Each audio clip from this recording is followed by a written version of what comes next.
नमस्कार साथियों, स्वागत है एक बार फिर से आप सभी का आपके अपने चैनल ज्ञान सेतु पे। हम बात कर रहे थे राजस्थान आर्थिक समीक्षा की। 8 क्लासें अपनी हो चुकी थी, जिसके तहत अपने जो है वो 4 चैप्टर अपने इसमें कंप्लीट कर लिए थे। आज हम जो है तो वो 5वें चैप्टर को यहाँ पे डिस्कस करेंगे। ये चैप्टर नंबर 5 है, ठीक है। इसके साथ साथ जो ये जो 4 चैप्टर हमने पढ़ाया उनके नोट्स भी जो है ना वो आपको प्रोवाइड हमारे द्वारा करवाए जा रहे हैं। तो शुरुआत करते हैं वीडियो की। उससे पहले एक छोटी सी इंफॉर्मेशन।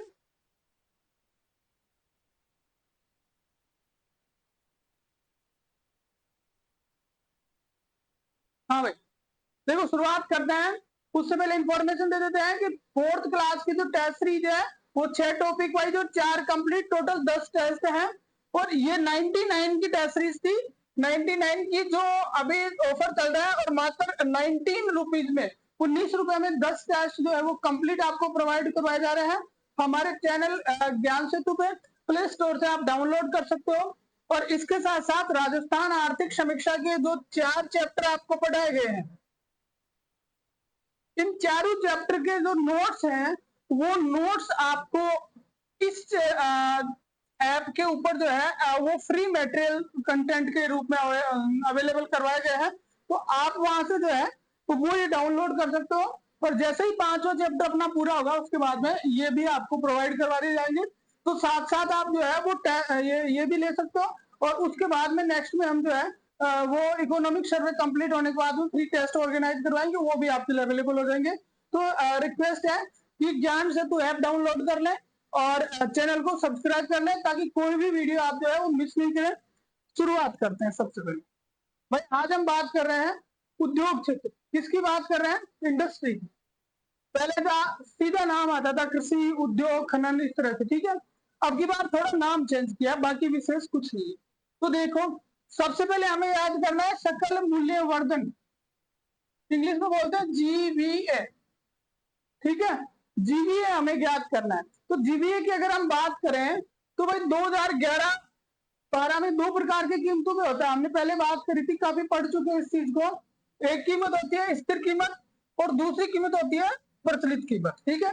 दोनों कीमतों पे अलग अलग आपको याद रखना होता है। तो अगर हम यहाँ पे देखें तो 2011-12 की जो मूल्य है, यानी स्थिर कीमतों की अगर हम बात करें तो स्थिर कीमतों पर ये जो रहा है तो वो 2011-12 में 1.36 लाख करोड़ था। उद्योग क्षेत्र का जीवीए 2011-12 में कितना था? 1.36 लाख करोड़ था, जो अब बढ़ के हो गया 2.33 लाख करोड़। और इन दोनों के बीच में जो वृद्धि हुई है वो ये 4.22%। कितनी हुई? 4.22%, ठीक है।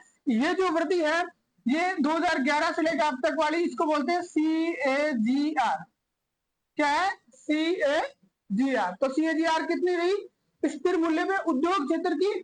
4.22%। अब आते हैं हमारे प्रचलित मूल्य। प्रचलित मूल्य पे 2011-12 में वही 1.36 लाख करोड़ था, ठीक है। अभी हो गया ये 4.26 लाख करोड़। कितना हो गया? 4.26 लाख करोड़। और इन दोनों की जो वृद्धि है वो रही है 9.17%। यानी CAGR कितनी रही है? 9.17%। अब दो चीजें आपको विशेष रूप से यहाँ पे याद रखनी है। आपको पूछा जाएगा उद्योग क्षेत्र की CAGR स्थिर मूल्य पे क्या रही है? भाई 4.22%, ठीक है। आपको पूछा जाता है उद्योग क्षेत्र की CAGR प्रचलित मूल्य पे क्या रही है? तो 9.17%। ये जो स्लाइड है उससे आप सिर्फ CAGR याद कर लो, ठीक है। 2011 से अब तक की जो वृद्धि है ना वो याद कर लो, ठीक है। अब चलते हैं आगे। वो तो हमने 2011 से तुलना की थी। अब ये जो स्लाइड है, इस स्लाइड में हम तुलना कर रहे हैं कि पिछली बार जो है वो औद्योगिक क्षेत्र का जीवीए जो था वो क्या था और अब क्या है। तो दोनों मूल्यों पे देखेंगे, प्रचलित मूल्य पे देखेंगे, स्थिर मूल्य पे देखेंगे। प्रचलित मूल्य पर अगर हम बात करें, जीवीए प्रचलित मूल्य पर 2324 और 2425, ठीक है। प्रचलित मूल्य पर अगर अपन बात करें, सबसे पहले हम लिखते हैं यहाँ, चलो प्रचलित मूल्य पर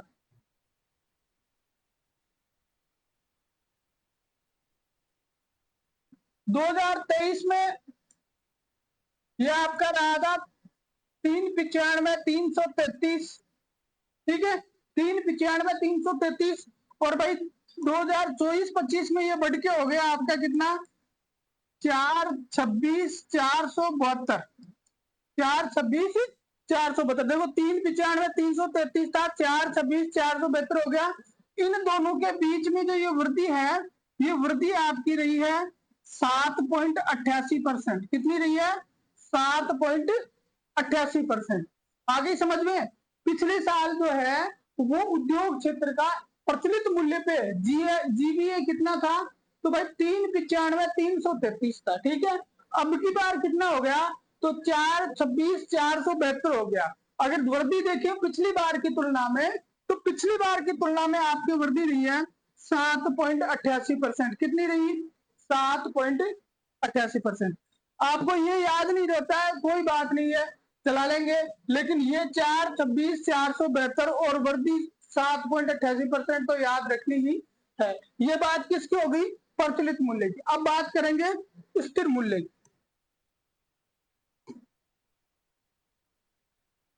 स्थिर मूल्य पे वही देखेंगे 2023 में कितना था, 2023 में स्थिर मूल्य का था आपका 220,446। कितना था, 220,446। तो भाई 2024 में कितना हो गया, यानी 2024-25 जो करंट डेटा अपने पास आए हैं उनकी हम बात कर रहे हैं। तो अब हो गया आपका 233,383। और इन दोनों के बीच में वृद्धि रही है, वो रही है 5.17%, सॉरी 5.77%। कितनी रही, 5.77%। दोनों स्लाइड क्लियर होगी।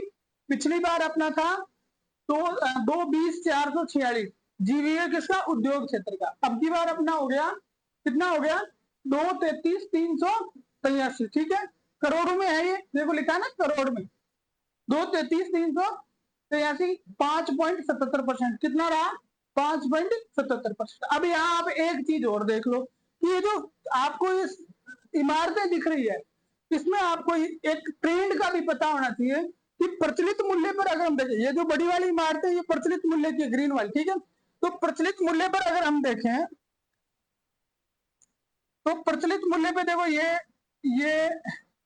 और ये हमेशा क्या हो रहा है, बढ़ता जा रहा है। हमेशा प्रचलित मूल्य क्या है, बढ़ा, एक ट्रेंड हो गया भाई, पिछले 5 साल से बढ़ा है। और स्थिर मूल्य की अगर हम बात करें तो ये भी जो है वो बढ़ा है भाई। पहले जो था उससे थोड़ा ज्यादा विशेष फर्क तो नहीं है, 348,176 रहा स्थिर मूल्य।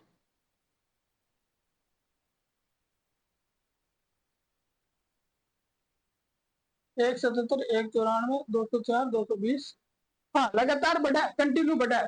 तो अगर आपको स्टेटमेंट आ जाता है कि उद्योग क्षेत्र के जीवीए में पिछले 5 साल से, यानी 2020-21 से हम बात कर रहे हैं, तो 2020-21 से लगातार उत्तरोत्तर वृद्धि हुई है, स्टेटमेंट इज करेक्ट, ठीक है।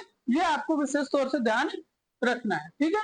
ये इसलिए बता रहा हूं क्योंकि अभी पिछली जो आरएस परीक्षा हुई उसमें इसी तरह से पूछा था। वो उन्होंने किसका पूछा था, जीडीपी का पूछा था भाई, किस वर्ष जीडीपी जो है वो नकारात्मक रही।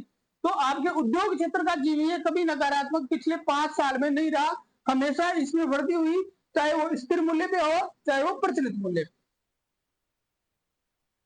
इसके बाद में देखो क्या होता है कि उद्योग क्षेत्र के 4 उप क्षेत्र है, उद्योग क्षेत्र के 4 उप क्षेत्र हैं।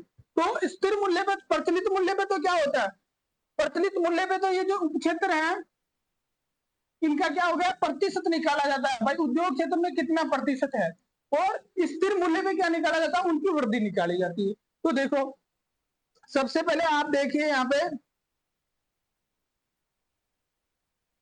पहले तो आपको नाम याद होने चाहिए, खनन एवं उत्खनन, विनिर्माण, निर्माण और विद्युत गैस जलापूर्ति एवं अन्य उपयोगी सेवाएं। आपका जो जीवीए था 4.26 लाख करोड़, इसमें क्या प्रतिशत रहा, ठीक है, उसकी हम बात कर रहे थे। तो सबसे ज्यादा रहा है देखो ये 42.62%। तो सबसे ज्यादा हिस्सेदारी किसकी रही, विनिर्माण सेक्टर की। आपको ये क्रम से भी याद रखना है और परसेंटेज भी याद रखना है। सबसे ज्यादा किसकी रही, एक नंबर पर विनिर्माण सेक्टर की रही 42.62%। दूसरी किसकी रही? दूसरी रही है 34.88% किसकी? निर्माण सेक्टर की, 34.88%। ठीक है। तीसरी हम बात करें, तीसरी रही है 12.15%, किसका है? खनन एवं उत्खनन।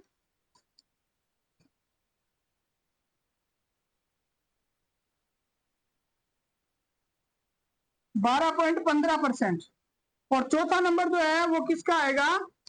चौथा नंबर आपका आएगा विद्युत गैस एवं जलापूर्ति।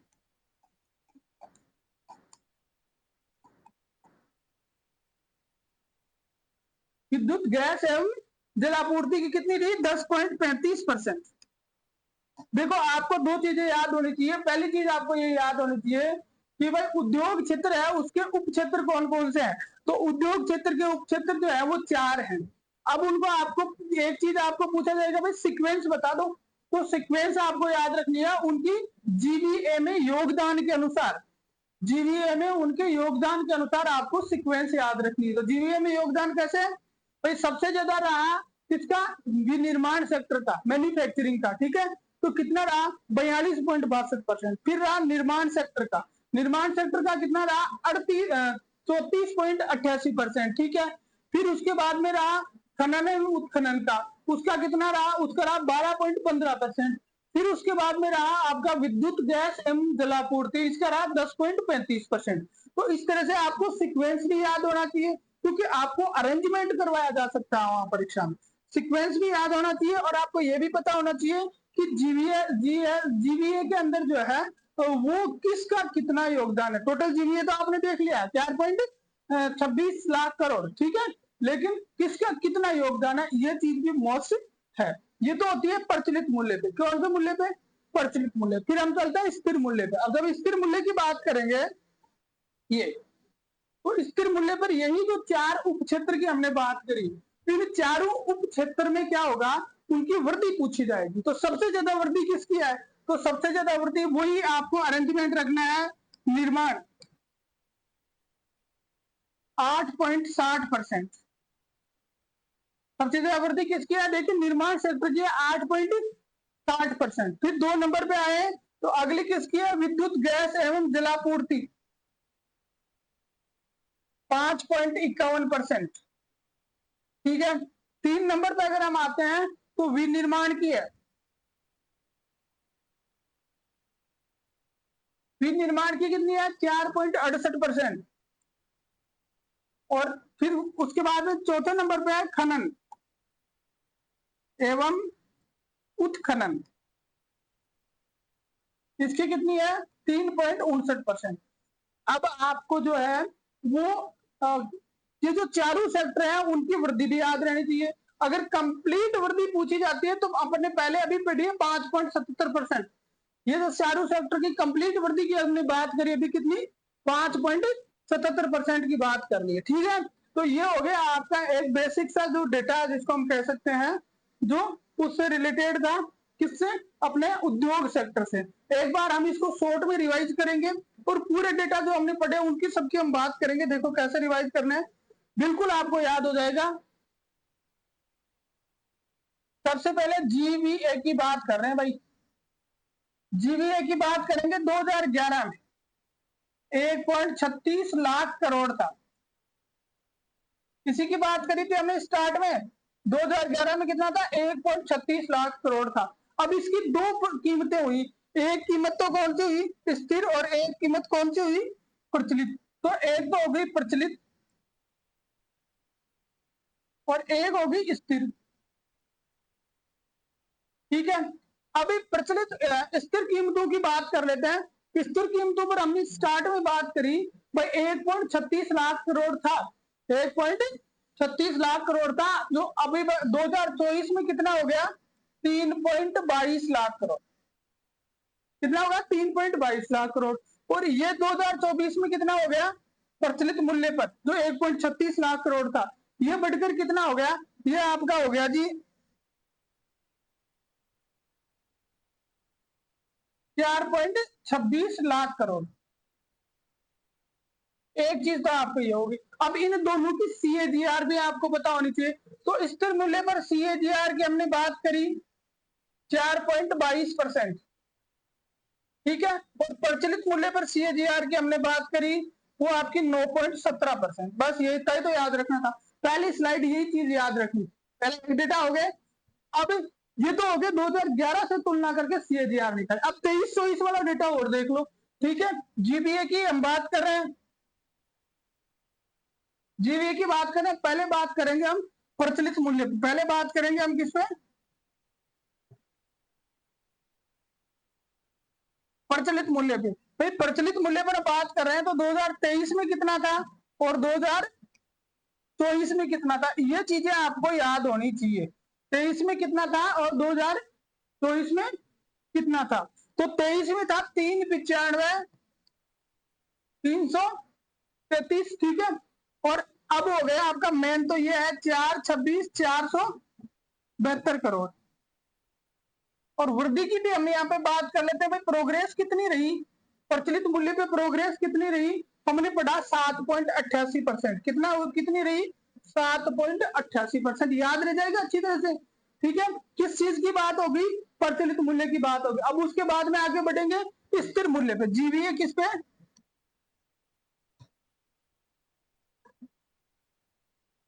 स्थिर मूल्य पे। वही 2023 और 2024, 2023 और 2024। 2023 में बात करते हैं, देखो क्या रहा 2023 में, ये रहा था 220,446, 220,446। ठीक है, और अब रहा कितना, 322,383। ठीक है, 322,383। वृद्धि की अगर हम बात करें तो 5.77% रही, वृद्धि कितनी रही, 5.77% रही। ये तो बात हो गई आपकी मोटी मोटी किसकी, GVA की, जिसकी हमने पहले बात करी थी। अब एक चीज पीछे बची है, और वो चीज क्या है, योगदान। वो चीज क्या है, योगदान। तो योगदान की और बात कर लेते हैं। और योगदान किसका, उप क्षेत्रों का। योगदान हमेशा किस पे निकालते हैं, प्रचलित मूल्य पे। किस पे निकालते हैं, प्रचलित मूल्य पे हम योगदान निकालते हैं। मैंने आपको स्टार्ट में बताया कि 4 सेक्टर होते हैं। एक नंबर पे आपका कौन सा था, विनिर्माण। 2 नंबर पे कौन सा था, निर्माण। 3 नंबर पे कौन सा था, खनन एवं उत्खनन।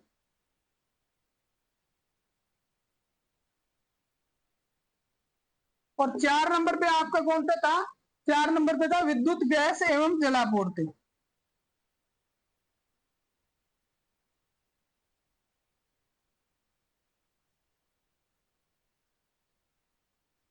अब भाई सबसे पहली चीज तो आपको याद हो गया कि जो GVA था अपना प्रचलित मूल्य पे कितना था, 426,472। ठीक है, इसमें इन उप क्षेत्रों का योगदान का सीक्वेंस यही है। ठीक है, सबसे ज्यादा किसका है, सबसे कम किसका है, ये सीक्वेंस भी आपको याद रखना पड़ेगा। RS परीक्षा में, ये दूसरी जो परीक्षाएं हैं सभी में डायरेक्ट सीक्वेंस भी पूछा जाता है, चाहे वो फर्स्ट ग्रेड हो चाहे वो थर्ड ग्रेड हो। ठीक है, तो आपको ये भी याद रखना पड़ेगा। अब उसके बाद में इनका कितना कितना योगदान है वो भी देख लेते हैं। तो हमने सबसे पहले बात की थी कि विनिर्माण का था 42.62%, निर्माण सेक्टर था 34.88%, खनन एवं उत्खनन की बात करी थी कितना था भाई, 12.15%, 12.15%। और विद्युत, गैस और जलापूर्ति की हमने बात करी थी कितना था, 10.35%। कितना था, 10.35% हो गया क्लियर, कोई दिक्कत ही नहीं। अब ये तो योगदान आता है किसके, प्रचलित मूल्य पर। स्थिर मूल्य पे क्या आता है, स्थिर मूल्य पे क्या आता है, स्थिर मूल्य पे बताते हैं हमेशा क्या, वृद्धि दर। स्थिर मूल्य पे क्या बताते हैं, वृद्धि दर। इन्हीं 4 सेक्टरों की वृद्धि दर पूछी जाती है स्थिर मूल्य पे। तो सबसे ज्यादा वृद्धि किसमें रही, तो सबसे ज्यादा वृद्धि रही निर्माण सेक्टर में। एक नंबर पे रहा निर्माण, 2 नंबर पे रहा विनिर्माण, सॉरी विद्युत, 3 नंबर पे रहा विनिर्माण, और 4 नंबर पे रहा खनन एवं उत्खनन।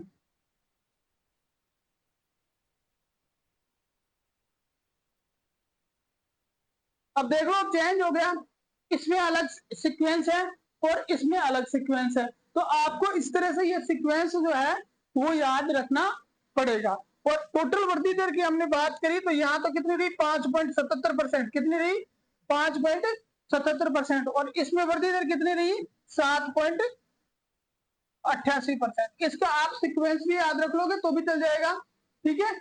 और ये जो है वो सबसे मोस्ट प्रचलित मूल्य वाला, इसको आप विशेष तौर से फोकस करके ध्यान रखें। तो मुझे विश्वास है कि आपको ये चीज जो है वो जो डेटा की जो हमने बात करी थी वो डेटा आपको समझ में जरूर आ गया होगा।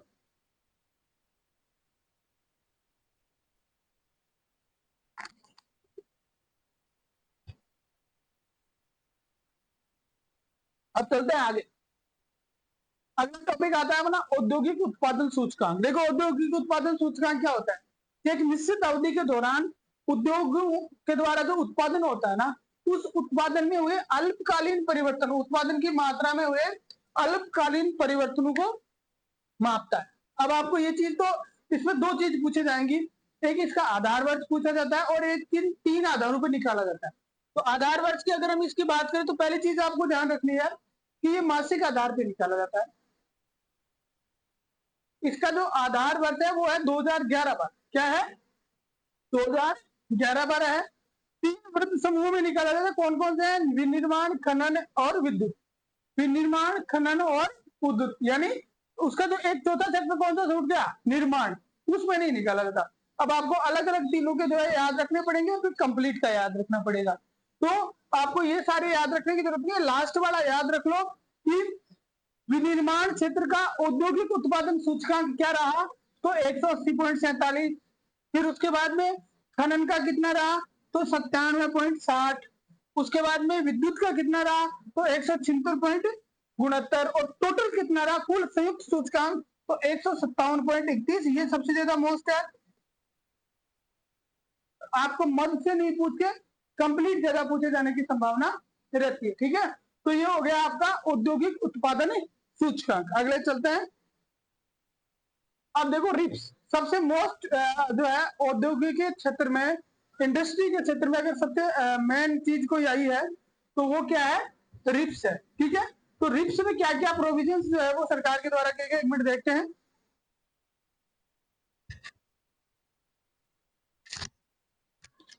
हाँ भाई, सबसे पहले आपको ध्यान रखना है कि रिप्स लॉन्च कब हुई, तो 8 अक्टूबर 2024 को, 8 अक्टूबर 2024 को रिप्स को लॉन्च किया गया।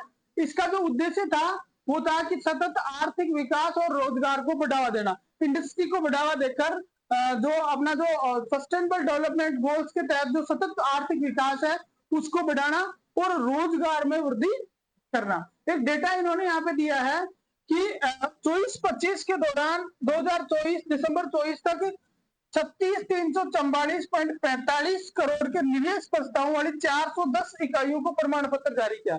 रिप्स 2024 के अंतर्गत अब तक दिसंबर 24 तक की प्रगति देखें तो आप ये डेटा याद रखना, यहाँ पे ये मोस्ट है, 36,344.45 करोड़ की 410 इकाइयों को अब तक जो है वो इसमें सर्टिफिकेट प्रोवाइड करवा दिया गया। कितना, 36,344.45 करोड़ की कितनी इकाइयां, 410 इकाइयां रिप्स के से संबंधित स्टेटमेंट बन के आ सकता है, रिप्स से संबंधित स्टेटमेंट बन के ये आ सकता है, ठीक है। उसके बाद में देखो संपत्ति सृजन के लिए अलग से प्रोत्साहन का प्रावधान इसमें क्या है, तो क्या है, तो इसमें क्या है, निवेश सब्सिडी के लिए सीमा बनाई गई है कि आपको कितना निवेश करना पड़ेगा।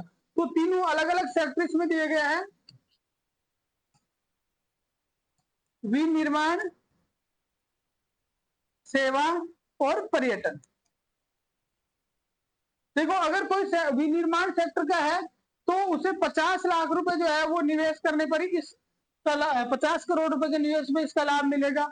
अगर सेवा का है तो उसे 25 करोड़ है और पर्यटन का है तो उसके लिए 10 करोड़ है। बस याद हो गया आपको कि भाई रिप्स के तहत किसी को अगर फायदा लेना है तो उसके लिए लिमिट क्या है, तो विनिर्माण सेक्टर 50 करोड़, सेवा सेक्टर 25 करोड़, और अगर कोई टूरिज्म इकाई है तो 10 करोड़ इन्वेस्टमेंट में जो है वो निवेश सब्सिडी उसको प्राप्त होगी। उसके लिए निवेश की सीमा ये निर्धारित की गई है। इसके साथ साथ 7 वर्षों तक राज्य के जो भी कर है, टैक्स है, उनमें 75% छूट भी उसको प्राप्त होगी। भाई आगे बढ़ाने के लिए सरकार ने एक तो निवेश सीमा निर्धारित कर दी, वो आपको पता होनी चाहिए। विनिर्माण की 50 है, सेवा की 25 है और पर्यटन की 10 है। इसके साथ साथ सरकार क्या करेगी कि 75% जो टैक्स है उनमें छूट प्रदान करेगी अगले 7 साल के लिए। अगले 7 ईयर्स जो है वो 75% छूट जो है वो प्रदान की जाएगी किसको? उद्योगों को। अब अगली बात आती है क्षेत्र संचालित प्रोत्साहन। क्षेत्र संचालित प्रोत्साहन में 3 चीजें याद रखनी है। 3 स्तरों पर प्रोत्साहन दिया गया। भाई कौन कौन से स्तर हैं जिनमें प्रोत्साहन दिया जाएगा? पहला क्षेत्र से संबंधित, दूसरा राज्य प्राथमिकता वाला और तीसरा निवेशक का लचीलापन। 3 चीजें देखी जाएंगी। कस्टमाइज परिलाभ जो दिए जाएंगे उनमें 3 चीजें देखी जाएगी। क्षेत्र, दूसरा होगा निवेश का लचीलापन और तीसरा होगा राज्य प्राथमिकताओं वाला क्षेत्र। एक तो ये याद रखना है। दूसरा आपको याद रखना है कि इसमें 7 मानक पैकेज है। 7 मानक पैकेज में कौन कौन सा आएगा ये आपको याद रखना पड़ेगा। देखो कौन कौन सा है। विनिर्माण सेवा एमएसएमई, स्टार्टअप, औद्योगिक अवसंरचना अनुसंधान एवं विकास जीसीसी और परीक्षण प्रयोगशाला। आप रट लें अच्छी तरह से। प्रश्न पूछा जाएगा निम्न में से कौन सा जो है वो रिप्स 2023 के 7 मानकों में सम्मिलित नहीं है। ठीक है, तो कौन कौन सा है इसमें? विनिर्माण सेवा और एमएसएमई, विनिर्माण सेवा एमएसएमई और स्टार्टअप, 4 तो ये हो गए। उसके बाद में औद्योगिक अवसंरचना अनुसंधान एवं विकास जीसीसी और परीक्षण प्रयोगशाला। ठीक है, ये 7 मानक हो गए, 3 क्षेत्र हो गए और उसके बाद में 3 राज्य प्राथमिकताएं हो गई। 3 राज्य प्राथमिकताएं ये सबसे मोस्ट है। ये 3 राज्य प्राथमिकताएं भी आपको याद करनी ही रहेंगी। कौन कौन सी? हरित विकास, निर्यात संवर्धन और क्षमता संवर्धन। हरित विकास, निर्यात संवर्धन और क्षमता संवर्धन, ये 3 राज्य प्राथमिकताएं हैं। ठीक है, तो एक बार फिर से देख लें 3 संचालित क्षेत्र कौन से हैं। पहला क्षेत्र, दूसरा जो है वो आपका राज्य प्राथमिकता और तीसरा है निवेश का लचीलापन। 7 मानक पैकेज कौन से हैं? तो 7 मानक पैकेज विनिर्माण सेवा एमएसएमई और स्टार्टअप, विनिर्माण सेवा एमएसएमई और स्टार्टअप। उसके बाद में औद्योगिक अवसंरचना अनुसंधान एवं विकास और जीसीसी और परीक्षण प्रयोगशाला। ठीक है, उसके बाद में आता है आपका 3 राज्य प्राथमिकताएं कौन सी है? तो एक तो हरित विकास, एक निर्यात संवर्धन और एक क्षमता संवर्धन, कैपेसिटी बिल्डिंग। ठीक है, ये हो गया। अब कस्टमाइज प्रोत्साहन के रूप में 3000 करोड़ से अधिक के निवेश पर वार्षिक प्रोत्साहन सीमा में छूट। पर जो वार्षिक जो प्रोत्साहन जो लिमिट है, अगर कोई 3000 करोड़ रुपए से ज्यादा इन्वेस्ट कर रहा है तो उसमें छूट प्रदान की जाएगी। किसमें? इसकी आपकी रिप्स के तहत। अब उसके बाद में आपकी इसी रिप्स में एक मेन चीज और आती है। एक मेन चीज कौन सी आती है? वो है आपकी एमएसएमई। कई बार ये भी पूछा जाता है भाई एमएसएमई को बढ़ावा देने के लिए रिप्स में क्या प्रावधान है। आरएस मेंस में आए तो विशेष तौर से इस चीज को याद कर ले। क्या है भाई? न्यूनतम निवेश आवश्यक नहीं है। पहली चीज तो उन्होंने क्या किया कि न्यूनतम निवेश की आवश्यकता नहीं है। हमने अभी निवेश की बात की थी, किस चीज की? विनिर्माण सेवा और पर्यटन, 3 चीजों की बात की थी निवेश सीमा की। यहां हमने बताया था 50 करोड़, यहां बताया था 25 करोड़ और यहां बताया था 10 करोड़। लेकिन भाई अगर आपने एमएसएमई लगाया है, वो सूक्ष्म उद्योग अगर लगा रहे हो, ठीक है, तो फिर उसमें इस निवेश की कोई आवश्यकता नहीं है। जितना आप लगा रहे हो उतना ही सही है, उसमें भी आपको लाभ प्रदान कर दिया जाएगा। ठीक है, 7 वर्ष के लिए 3 से 6% ब्याज अनुदान मिलेगा। आप जो ऋण लोगे वो रिप्स के तहत जो है वो 3 से 6% तक का ब्याज अनुदान मिल जाएगा।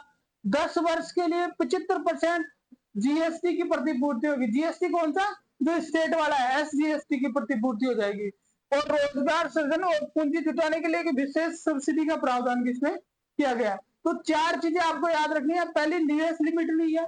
ठीक है, दूसरी चीज है कि 60 साल के लिए 75% एसजीएसटी आपसे लिया तो जाएगा लेकिन भी वापस प्रतिपूर्ति कर दी जाएगी, रिटर्न कर दिया जाएगा। ठीक है, तीसरा है कि 10 वर्ष के लिए 75% एसजीएसटी और 7 वर्ष के लिए 3 से 6% ब्याज अनुदान है।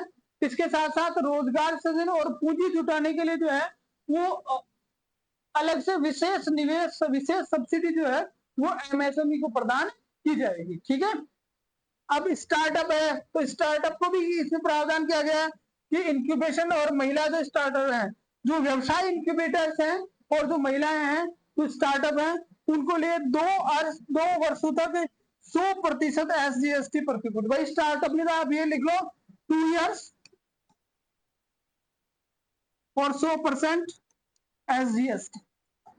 2 साल के लिए 100% SGST वापस रिटर्न की जाएगी। ठीक है, स्टार्टअप को। नवीन क्षेत्र भी आपको याद रखना है। देखो मेन ये है कि नए क्षेत्रों को भी इसमें शामिल किया गया। कौन कौन से हैं?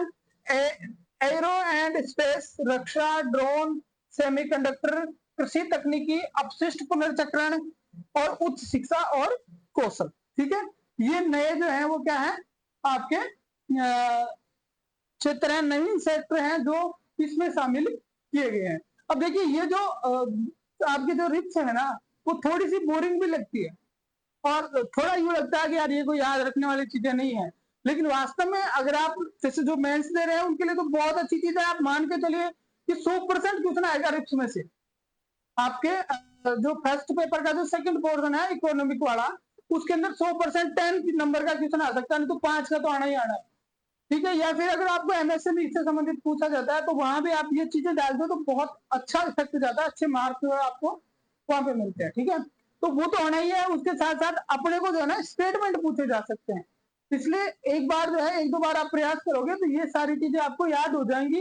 विशेष तौर से निवेश सीमा को याद रखें, निवेश सीमा पर जो है वो ज्यादा प्रश्न पूछे जाने की संभावना है। अब चलते हैं आगे। Rising Rajasthan global investment summit 2024। देखो राजस्थान में निवेश को बढ़ावा देने के लिए सबसे बड़ी समिट की गई rising Rajasthan global investment summit.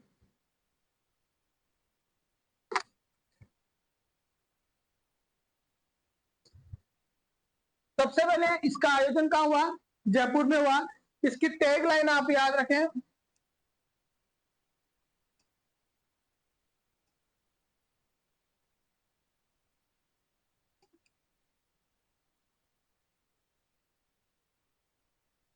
Replete ready responsible.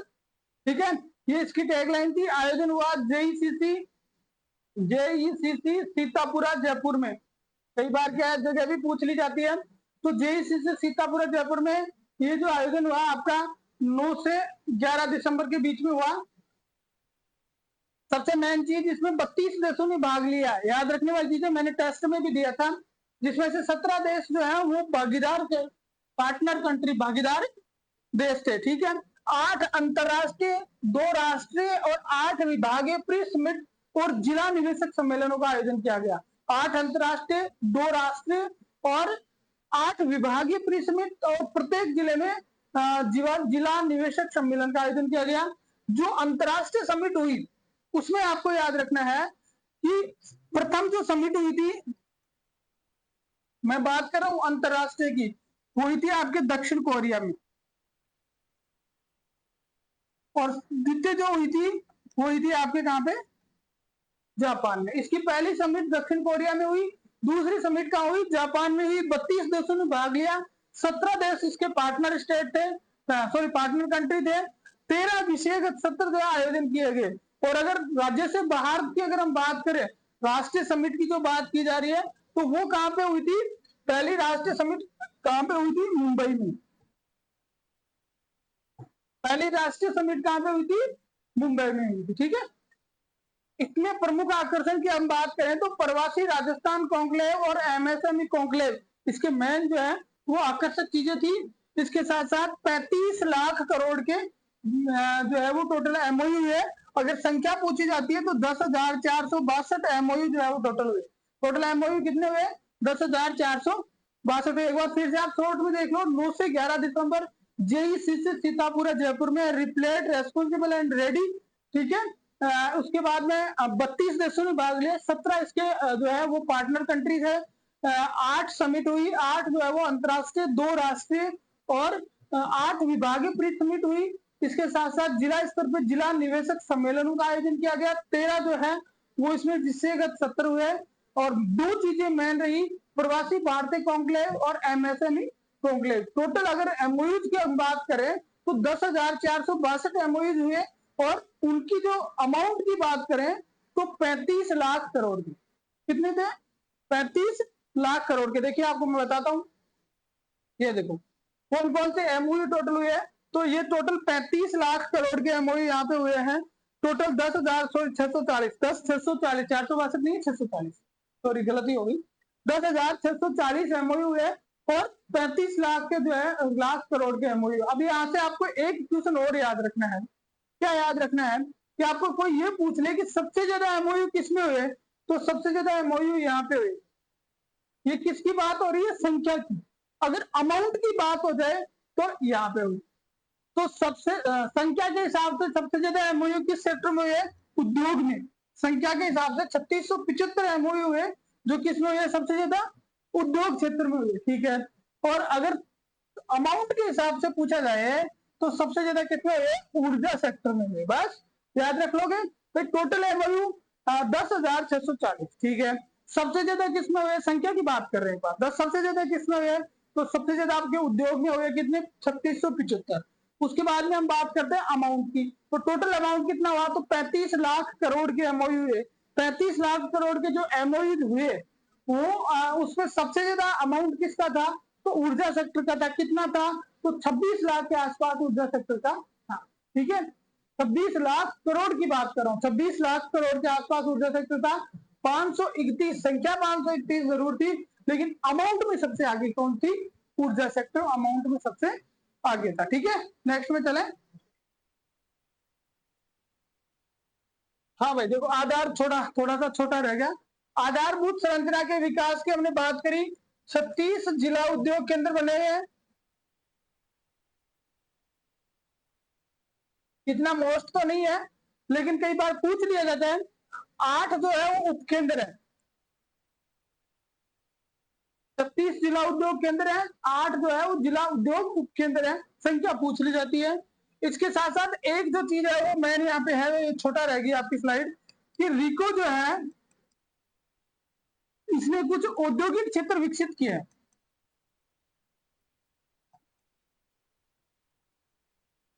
24-25 में। ये आपको याद रखना है। जिसने आरएस प्री दिया था उसे याद होना चाहिए कि पिछली बार जो है वो रिको के द्वारा स्थापित औद्योगिक क्षेत्र जो है वो पूछ लिए गए थे। ठीक है। आरएस प्री में पूछे गए थे। तो आपको यहाँ पे औद्योगिक क्षेत्र याद रखने। टोटल 5 औद्योगिक क्षेत्र जो है वो रिको ने विकसित किए हैं। ये 5 कौन कौन से हैं? सबसे पहला आपको याद रखना बोरानाडा विस्तार। अब ये कहां पे है? ये तो जोधपुर में है। ठीक है। ठीक है। दूसरे की बात करें, दूसरा है चढ़ुआल। चढ़ुआल का है माउंट आबू, सिरोही में। तीसरे की अगर हम बात करें तो गणेश्वर, ये कहां पे पड़ता है?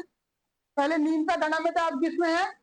सीकर में है। अब सीकर में। चौथी अगर हम बात करें तो मूरडा, मूरडा कहां पे है? राजसमंद में। राजसमंद में है मूरडा। और है माथासूला, पांचवा है माथासूला। माथासूला है सेकंड, माथासूला सेकंड। ये कहां पे है? ये जयपुर में।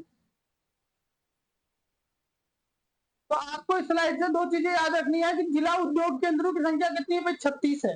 उपकेंद्र कितने हैं? तो 8 है। बात खत्म होगी। उसके बाद में आते हैं कि 2024-25 में रिको ने तो कुछ औद्योगिक क्षेत्र स्थापित किए। कौन कौन से औद्योगिक क्षेत्र वो है? तो सबसे पहले बोरानाडा विस्तार, पहले से बोरानाडा विस्तार के नाम से, एक्सटेंशन के नाम से दूसरा स्थापित किया। उसके बाद में इन्होंने आपके माउंट आबू में चडुआल, उसके बाद में मूलडा राजसमंद, गणेश्वर सीकर, और इसके बाद में मातासुला सेकंड जयपुर में। तो ये 5 जो है वो औद्योगिक पार्क रिको के द्वारा स्थापित किए गए हैं। याद रखना जरूरी है, क्योंकि पिछली बार जो है ये पूछ लिए गए थे कि 23-24 में जो है वो कौन कौन से स्थापित किए थे। हाँ अब देखो कुछ पार्क की बात चल रही है, तो कुछ पार्क की यहाँ पे हम बात कर रहे हैं। औद्योगिक पार्क और निवेश क्षेत्र की बात हो रही है, याद रखने वाली चीजें हैं। सबसे पहले मेडटेक मेडिकल डिवाइसेज पार्क कहाँ पे है? बोरानाडा जोधपुर में।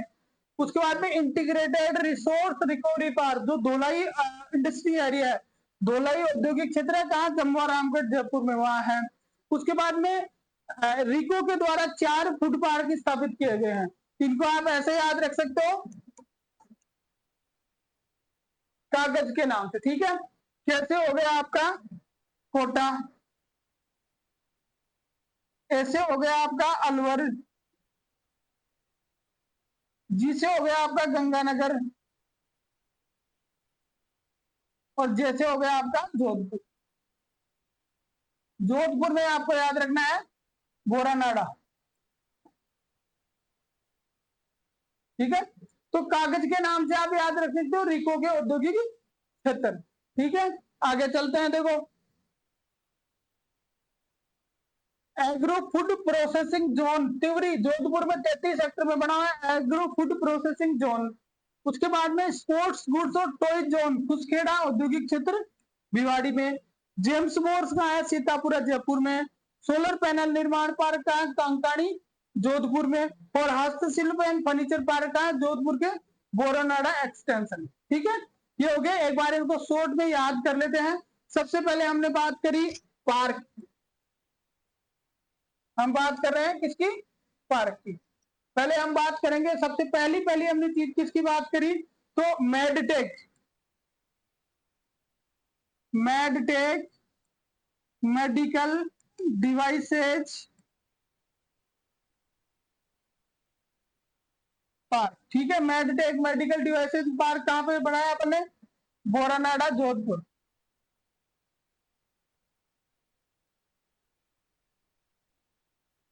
उसके बाद में सेकंड जो ऑप्शन आपका आया, सेकंड आया इंटीग्रेटेड रिसोर्स रिकवरी पार्क, जगह का नाम है धोलाई। अगर जगह का नाम पूछ लिया जाए तो धोलाई इंडस्ट्री एरिया है, और कहां पे पड़ता है? जम्मू रामगढ़। और ये कहां पे है? जयपुर में। जम्मू रामगढ़ कहां पे है? जयपुर में, ठीक है। उसके बाद में आपने पढ़ा अगली चीजें हमने पढ़ी भाई रिको। रिको ने 4 पार्क बनाए। रिको ने कितने पार्क बनाए? 4। और 4 के लिए हमने यूज किया कागज, ठीक है। कागज के नाम से चारों को किया। कोटा, अलवर, गंगानगर और जोधपुर, ये हो गए रिको के, ठीक है। फिर sports and toys zone, sports and toys zone, sports और टॉयज जोन कहां पे है? कुसखेड़ा और भिवाड़ी। फिर उसके बाद में हमने बात करी जेम्स वॉर्स। जेम्स वॉर्स कहां पे है? जेम्स वॉर है सीतापुरा। सीतापुरा कहां पे है? जयपुर में, ठीक है। उसके बाद में हमने बात करी सोलर पैनल पार्क,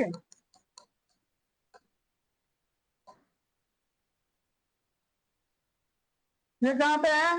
ये कंकाणी जोधपुर, ठीक है। तो इस तरह से ये याद रखना है। और तिवरी जो है ना, तिवरी में आपके औद्योगिक प्रसंस्करण पार्क है 33 सेक्टर में। कृषि प्रसंस्करण पार्क 33 सेक्टर में है, वो है तिवरी में। देखो सोलर पैनल पार्क हैंडीक्राफ्ट का जोधपुर में हमने पढ़ा। कांकानी जोधपुर में है सोलर पैनल पार्क, ठीक है। सोलर पैनल बनाए जाते हैं वहां पे। तो ये जो कांकानी था ना, वो किसी और कारण से भी बहुत चर्चा में रहा था। उसके 2 कारण थे। आप में से जो भी वीडियो देख रहे हैं कमेंट्स में बताएं कि कांकानी जो है वो काफी समय पहले भी प्रचलित रहा था, काफी चर्चा में रहा था, और अब से लगभग 1-1.5 साल पहले भी ये चर्चा में रहा था।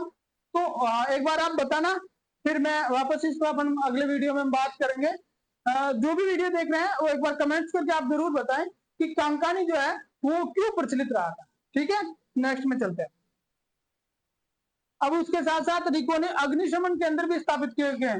देखो अब लोग कहेंगे भाई क्या ऐसे ही कोई ये पूछने वाली चीजें क्या, जब पिछली बार इन्होंने इंडस्ट्री एरिया पूछ लिए तो अगली बार ये भी पूछ सकते हैं, इसमें कोई दिक्कत थोड़ी है, इनको कैसे भी उठा सकते हैं। तो 5 अग्निशमन केंद्र जो है 6 अग्निशमन केंद्र स्थापित किए, वो कौन कौन से हैं देखो, केसवाना निमराना, खैरथल अलवर, खारा बीकानेर, सालड़वास उदयपुर और बगरू जयपुर, और इसके साथ साथ रतनगढ़। तो टोटल 6 जो है वो अग्निशमन केंद्र स्थापित किए, याद रखिए इन सबको। अब आगे चलते हैं अपन, आगे आता है आपका Delhi Mumbai industrial corridor, DMIC, Delhi Mumbai industrial corridor. अब इसमें देखो, इसको इस तरह से पढ़ने से बढ़िया अपन अलग तरीके से पढ़ते हैं।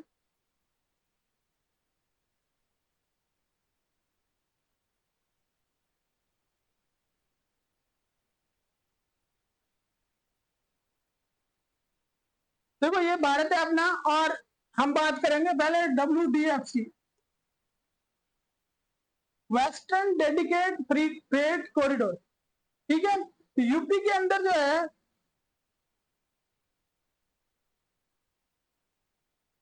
दादरी जगह का नाम है, दादरी कहां पे है, यूपी। यहां से कॉरिडोर बनाया जा रहा है, तो यहां आएगा। यहां क्या है आपका, यह है आपका महाराष्ट्र। कौन सा है, महाराष्ट्र। और महाराष्ट्र में यह है जवाहरलाल नेहरू बंदरगाह, जिसको नावा सेवा भी बोलते हैं, यहां तक ये आएगा। अब ये जो WDFC बनाया जा रहा है, ये क्या है, ये रेलवे कॉरिडोर है, ये कह सकते हैं रेलवे ट्रैक है। ये क्या है, रेलवे ट्रैक है। अब इसे ये जो बनाया जा रहा है, इसकी लंबाई ये जो है, इसके 150 किलोमीटर इधर है और 150 किलोमीटर इधर, 150 किलोमीटर तो इधर, 150 किलोमीटर, यानी इसके प्रभाव क्षेत्र के 150 किलोमीटर में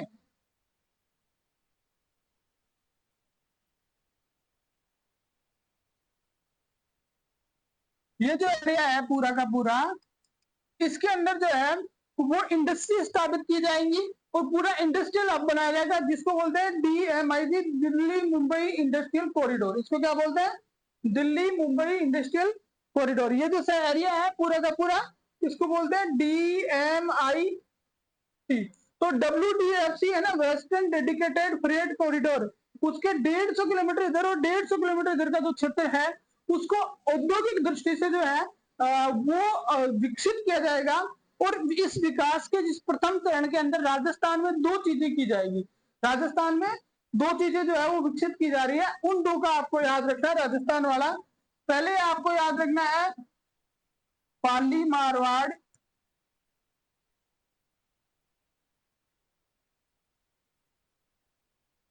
औद्योगिक क्षेत्र,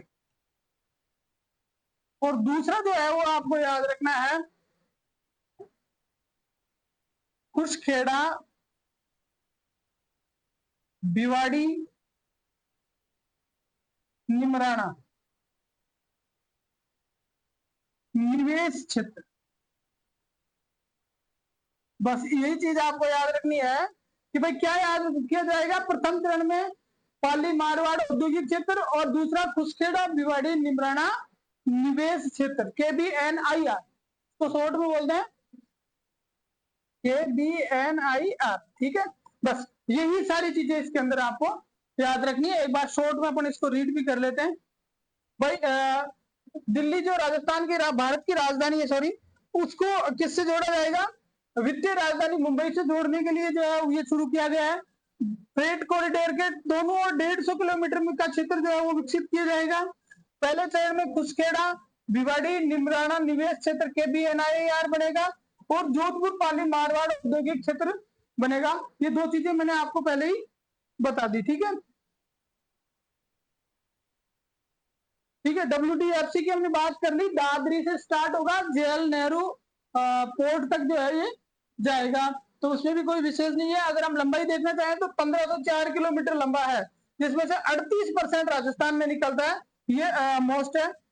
और ये किस चीज का नेटवर्क है, रेल का नेटवर्क। WDFC जो है उसकी कुल लंबाई है 1504 किलोमीटर, उसमें से 38% किसमें रहेगी, राजस्थान में रहेगी, और रेल नेटवर्क है। इसके दोनों तरफ 150 किलोमीटर जो है उसका जो एरिया है उसको औद्योगिक रूप से DMIC Delhi Mumbai industrial corridor के रूप में विकसित किया जाएगा।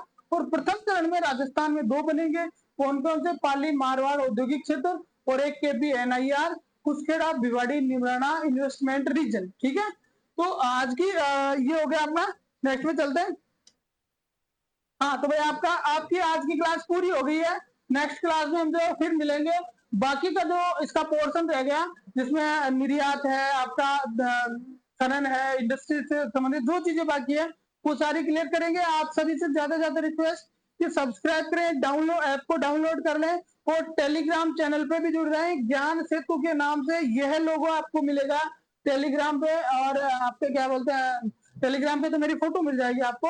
आपको जो है वो अपन क्या बोलते हैं उसको, प्ले स्टोर पे जो है आपको ये मिल जाएगा। इसके अलावा वीडियो के डिस्क्रिप्शन में भी आपको लिंक जो है तीनों चीजों का दिया है, वहां से भी आप कर सकते हैं।